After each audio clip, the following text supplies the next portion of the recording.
आज हम अधिगम के रूप में आकलन का अध्ययन करेंगे, असेसमेंट एज लर्निंग। इससे पहले हम assessment for learning, assessment of learning का अध्ययन कर चुके हैं और आज हम असेसमेंट एज लर्निंग का अध्ययन करेंगे। इन तीनों में अंतर होता है। अब असेसमेंट एज लर्निंग यह एक औपचारिक यानी फॉर्मल मूल्यांकन होता है जो छात्रों के स्वयं के सीखने का मूल्यांकन करने और उनके समायोजन करने की प्रक्रिया से होता है। Assessment as learning is a formal assessment यानी फॉर्मेटिव असेसमेंट मतलब रचनात्मक मूल्यांकन।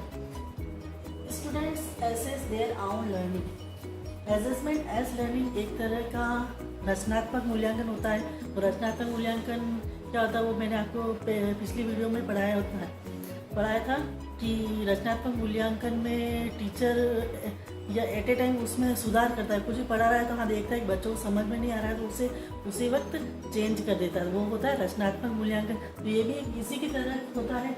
इसमें भी छात्रों को कोई भी प्रोजेक्ट दे दिया जाता है, कोई एक्टिविटी दी जाती है और फिर उन्हें करने के लिए कहा जाता है। छात्र अपने हिसाब से उस प्रोजेक्ट को करते हैं, उस एक्टिविटी को करते हैं, वो उसमें कुछ भी चेंज कर सकते हैं, अपने अनुसार कर सकते हैं। उन्हें समझ में नहीं आ रहा है तो उसे चेंज कर देते हैं। तो शिक्षक उसे सिर्फ देखता रहता है और फिर उसका आकलन करता है कि बच्चे का क्या IQ लेवल है। मतलब छात्र को कोई पहाड़े याद कर देने को दे दी, कोई भी ड्राइंग बनाने को दे दी, तो टीचर ने भी उसे कुछ समझा है लेकिन वो इसमें छात्र भी कुछ अपने IQ लेवल से उसमें चेंज करके उसे सीखता रहता है। तो इसे कहते हैं असेसमेंट एज लर्निंग, मतलब कि अधिगम के रूप में आकलन कि छात्र उसे कितना सीख रहे हैं स्वयं के स्तर पर। तो इसे हम कहते हैं असेसमेंट एज लर्निंग। और अब हम इसकी असेसमेंट एज लर्निंग की उद्देश्य, आवश्यकता और महत्व का अध्ययन करेंगे। तो हम पढ़े अधिगम के रूप में आकलन के उद्देश्य और महत्व, एम्स एंड इम्पोर्टेंस। इसका क्या महत्व है शिक्षा के क्षेत्र में। पहला है यह छात्र केंद्रित प्रक्रिया होती है, स्टूडेंट सेंटर्ड प्रक्रिया होती है। अधिगम के रूप में आकलन में यह छात्र केंद्रित प्रक्रिया होती है, मतलब स्टूडेंट ही महत्वपूर्ण होते हैं क्योंकि इसमें जो भी प्रोजेक्ट एक्टिविटी छात्र को दे देते हैं टीचर, और छात्र स्वयं ही अपने अनुसार उस कार्य को करता है। इसमें टीचर का कोई भी रोल नहीं होता है। टीचर तो उसे बताता है करने को, लेकिन छात्र को अगर समझ में नहीं आ रहा है तो छात्र उसे अपने इच्छा अनुसार उसमें कुछ बदलाव भी कर सकता है। छात्र जिस मेथड से, टेक्निक से, जिस तरीके से अच्छा समझ सकता है वो छात्र स्वयं ही उसे बदल देता है और उस कार्य को सीखता है।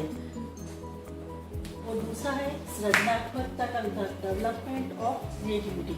जब छात्र को कोई प्रोजेक्ट या एक्टिविटी या खुद करने के लिए दे देते, मतलब छात्रों को कह दिया जाता है आप स्वयं ही इसे करो, तब इससे क्या होता है छात्रों में क्रिएटिविटी का डेवलपमेंट होता है। वो नए नए तरीके सोचते हैं, नए नए आइडिया लगाते हैं, इसे कैसे करते हैं, तो इसे कैसे अच्छा बनाया जा सकता है, इसे कैसे याद किया जा सकता है, कितने अधिक समय कैसे हम इस समय माइंड में रख सकते हैं, इस कार्य को अच्छा कैसे किया जा सकता है।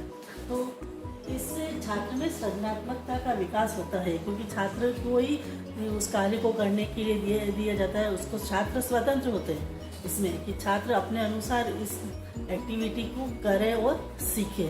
तो इससे छात्र में सृजनात्मकता का विकास होता है।